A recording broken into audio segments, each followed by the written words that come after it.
আসসালামু আলাইকুম। নাদিয়া সুলতান এলিজাস কিচেনে সবাইকে স্বাগতম নতুন একটি ভিডিও দেখার জন্য। আজকে আমি তৈরি করব জলপাইয়ের কাঁচামরিচের সাথে মিক্স একটি আচার। এটি জলপাইয়ের ঝাল আচার। কাঁচামরিচ সহ করেছি আমি। পাত্রে আমি পরিমাণ মতো তেল দিয়ে দিয়েছি, প্রায় 250 গ্রাম তেল। 250 গ্রামের তেলের মধ্যে এখানে আমি পাঁচফোড়নের প্যাকেট থেকে প্রায় 2 চামচের মতন গোটা পাঁচফোড়ন দিয়ে দিয়েছি, আর সেই সাথে দিয়ে দিয়েছি প্রায় 200 গ্রামের মতন রসুন কুচি।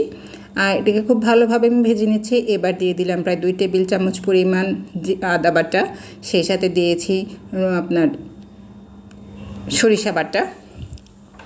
এবার আমি সবগুলো জলপাইকে আগে থেকে কেচে রেখেছিলাম, ধুয়ে পানি ঝরিয়ে সেগুলোকে দিয়ে দিলাম।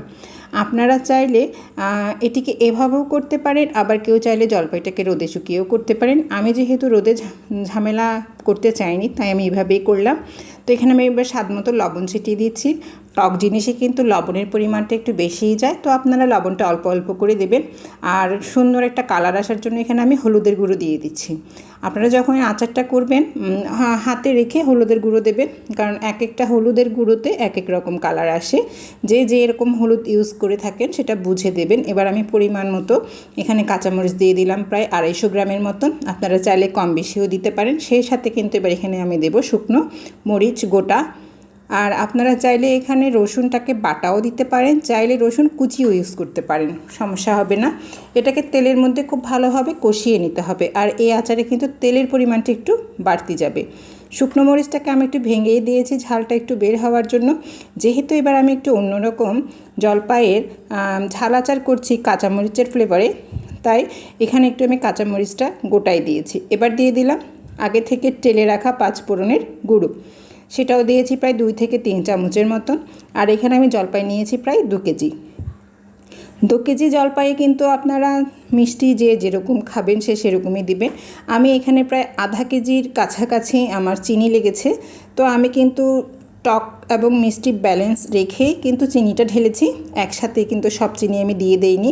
হয়তো ভিডিওতে আমি যে আবারও চিনি দিয়েছি কিনা সেটা হয়তো নাও উঠতে পারে, সেটার জন্য আমি দুঃখিত। তো এবার খুব ভালোভাবে নেড়েচেড়ে নিতে হবে।